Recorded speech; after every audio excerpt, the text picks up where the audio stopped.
Hi everyone, it's Elizabeth here. So I wanted to do this video in regards to understanding the ripple effect of humanity. So the ripple effect of you.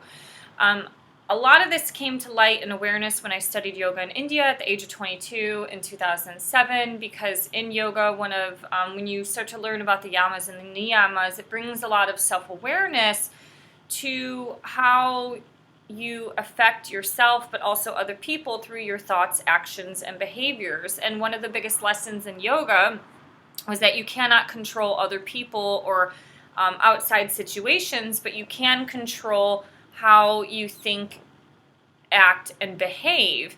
And a lot of what they were preaching was also, eliminating any form of, I don't know if the word would necessarily be negativity, but just any sort of toxic or bad thoughts. So my yoga teacher guru also preached that you should not think negative thoughts about other people. Like, you should not think about getting revenge on another person. You should not hope or wish for bad things on them. And so a lot of those lessons can definitely be applicable to various forms of spirituality. You learn a lot of that through Christianity and other thoughts as well, or other spiritual theories as well. So the ripple effect is real, and it has a vast and massive impact. We live in this modern world where everybody is worried about money and job titles and things like that. And a lot of people, I can say this because I went to school in the early 2000s, college, I should say, 2003 to 2008. And there was a lot of those, pipeline dreams of wanting to change the world. And a lot of my life experience, because of traveling, and also at that time studying yoga and just studying various forms of spirituality, was that I learned that the greatest effect that you can have in the world is through changing yourself. And that's how I ended up getting the Stewart R. Givens Fellowship, because a lot of what that fellowship was looking for were people to actually change themselves and not change the world. There's so many people, especially college kids, that have this dream of wanting to change the world, especially in technology. They want to create the next device or the next best software that can revolutionize the world. And there's only a very small percentage of people who will do that. I mean, obviously, we see someone like Steve Jobs, the invention of Apple products, with the iPhones and things like that. And the Facebook has definitely changed the world for the good and the bad, positive and negative.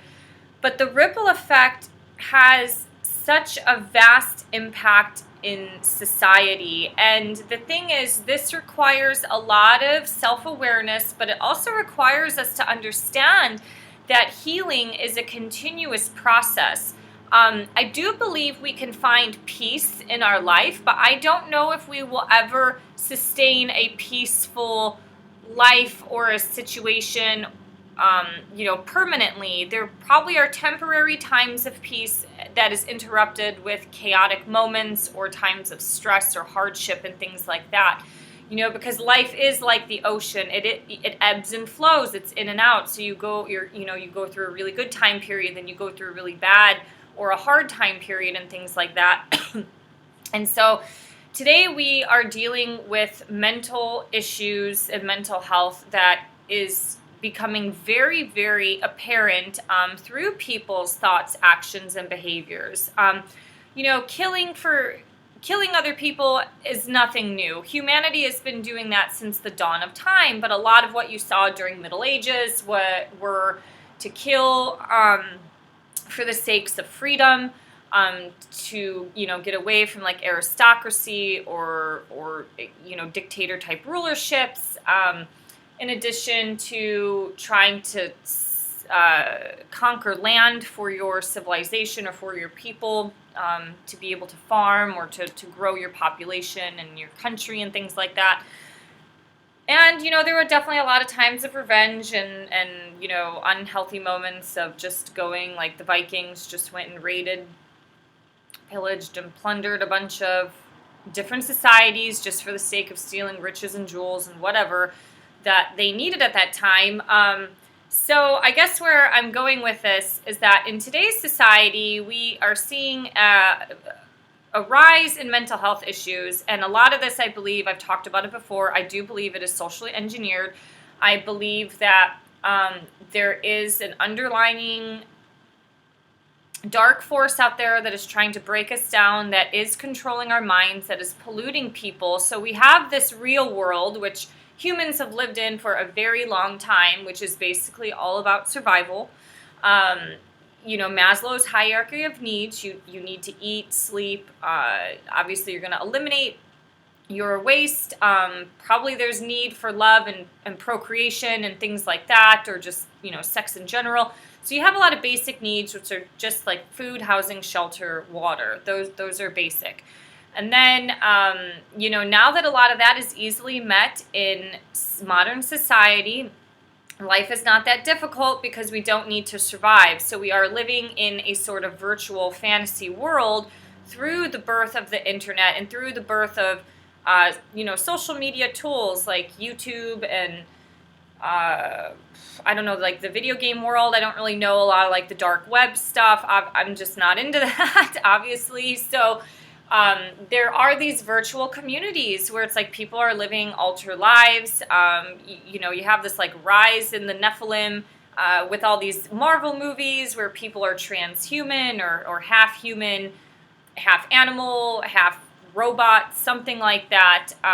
So we are starting to pollute ourselves to want to be like magical beings and fantasy type creatures. And it can be very dangerous, because a lot of what these things are teaching are not necessarily coming from a higher sense of self or a higher being. So, when people start to break down in their emotional health, whether that's coming from childhood trauma, bad relationship experiences, toxic relationships in the work environment, like if you're dealing with a tyrant boss, obviously he's going to have a ripple effect on you, because you're going to go home and, take your shit out on your family or take out your negativity in the home when your husband or wife might be really excited to see you, but you kind of come home as a negative, like grumpy person. That's going to have an effect on people. So to some degree, we all have to take responsibility for our emotional health, which you can look into the list below above the comment box there. I will post the links to prior videos that I talked about how to control your emotional health. So it's kind of like a two-step thing. So you have the sole responsibility of controlling your emotional health. So if somebody is affecting you in a negative way, you have the right and the authority to take charge of your own life and walk away from toxic situations. Obviously, walking away from a job is not as easy, because you need to have a new job in order to sustain and pay your bills and feed your children and things like that. But you also have a role to play on this planet, and we have such a narcissistic, self-absorbed type of society that's been bred through the birth of everything I and me, like social media, like look at me, and the iPhone, and all this stuff about individuality, that it's me, look at me, or give me love, or give me sympathy, blah, blah, blah. But like a lot of people don't want to think about anything else beyond themselves. A lot of people end up becoming takers and consumers of other people's energy or love or sympathetic, comments on Facebook and blah, blah, blah, but they don't want to share that back to humanity. One conversation that I had with with one of my personal training clients is that she and I talked about how we live in a cooperative society, and in order for a society or a village or a community to be functional and cooperative, is that everybody has to, I guess, somewhat participate, or at least enhance the well-being of that society. Not everybody's going to, become like a doctor and things like that. But for example, if you're bringing in a bunch of garbage and crap from, your own life or a former relationship, and that's, being dumped on into someone into the future, that's not fair for that person to have to bear, all of that weight of what happened in your past. And so it's really important to heal those things and bring a lot of light or awareness. I don't know, whether it's through reading books or therapy and things like that, to kind of clear clear out the, the junk in the closet, basically, or even like the skeletons in the closet.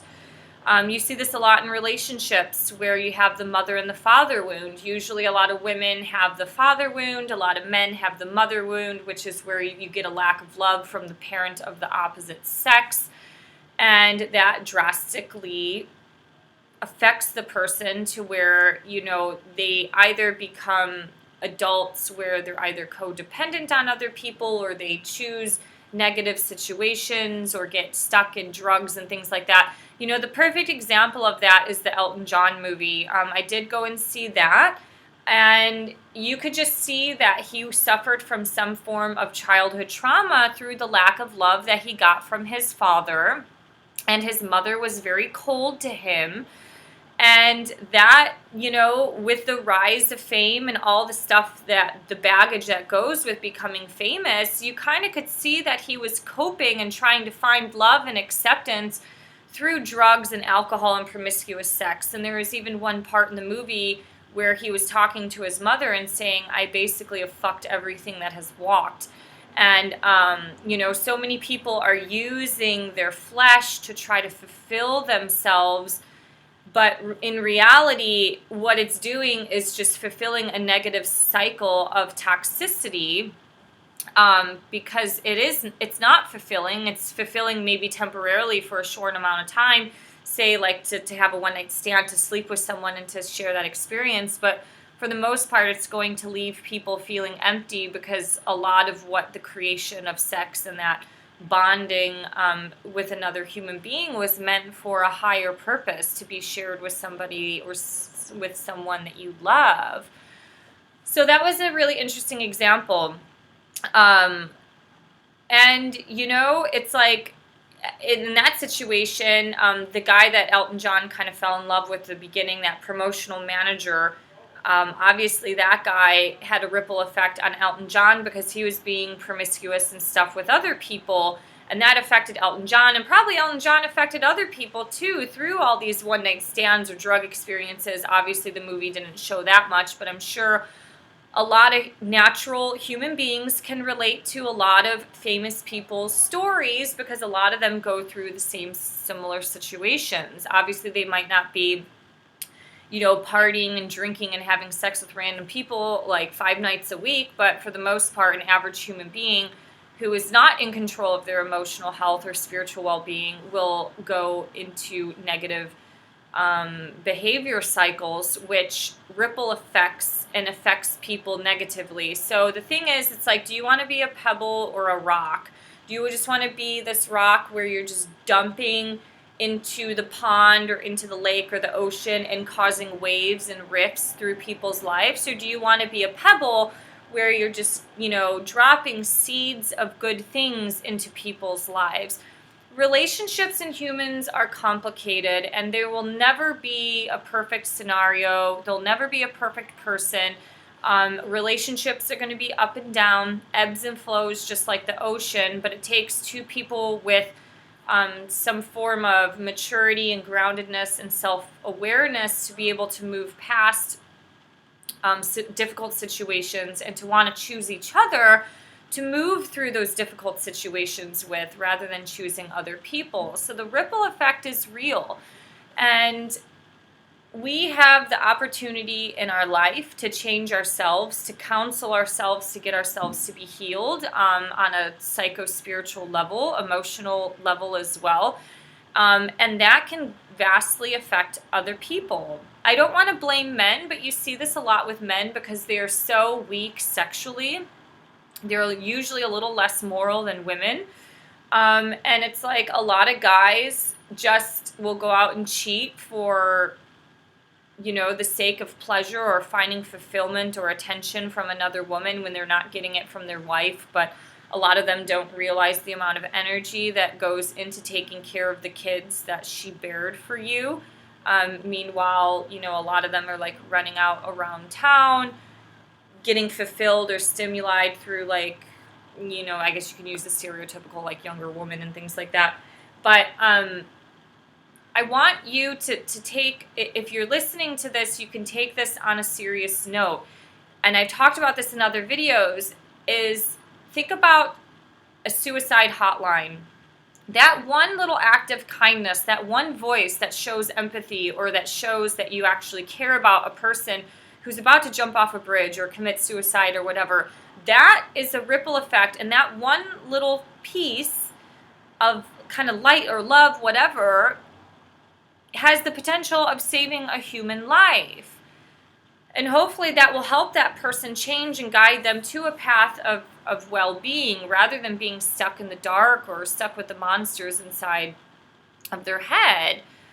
And if you've been in toxic relationships, it is your responsibility to heal that and not to bring that shit into the next relationship, because it's not fair, and most likely it probably won't work out because things will just be too negative.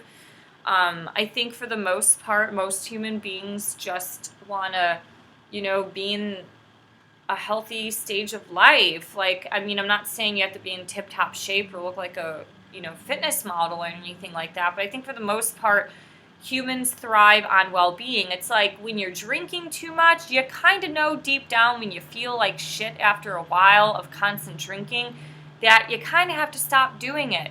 And that's a natural indicator that the body thrives on feeling whole, complete, loved, whatever. It thrives on feeling healthy. It doesn't mean you have to be a health nut and cut out alcohol completely and stop having fun and going to parties. It's not that. It's just the body wants to feel good. And that is a ripple effect.